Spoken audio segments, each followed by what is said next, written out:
Bonsoir et merci de votre fidélité à la RTB. Bienvenue à cette session d'information. La lutte contre le terrorisme au Burkina Faso est une lutte de longue haleine et les troupes engagées au front doivent être constamment encouragées et soutenues. Et c'est ce que le chef d'état-major général des armées du Burkina Faso, le général Oumarou Sadou, est allé faire cette semaine dans le Sahel du Burkina.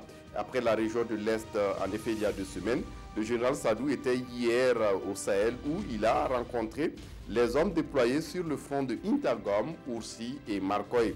Ce sont des messages d'exhortation et de soutien que le chef d'état-major général des armées du Burkina Faso est allé apporter aux troupes et appeler à ne céder aucun centimètre du territoire burkinabé.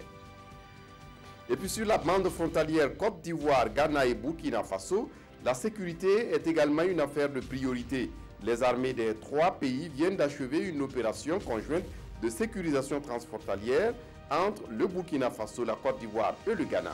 Ce sont des manœuvres destinées à aguerrir les troupes dans la lutte contre l'insécurité sévissant dans cette partie de ces pays.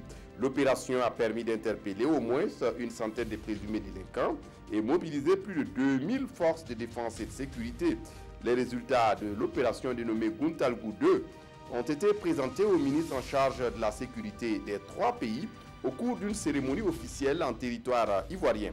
Des autorités qui se sont réjouies de cette collaboration et souhaitaient que ces genres d'initiatives se multiplient. L'ONATEL se plaint des actes de vandalisme dont ces installations font l'objet. 3 sites dans les environs du CIAO à Ouagadougou sont concernés. Pour parer aux fâcheuses conséquences en attendant de mettre fin à ces actes, l'ONATEL a entrepris de remplacer ses câbles par la fibre optique. Et puis pour terminer, en République démocratique du Congo, c'est une campagne électorale à haut risque qui a débuté ce mercredi.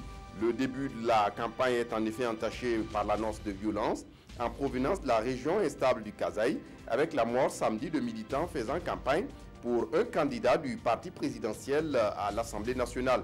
À Kinshasa, la capitale, des milliers de personnes sont descendues dans les rues pour saluer le retour du candidat commun de l'opposition, Martin Fayoulou, de retour de séjour en Europe.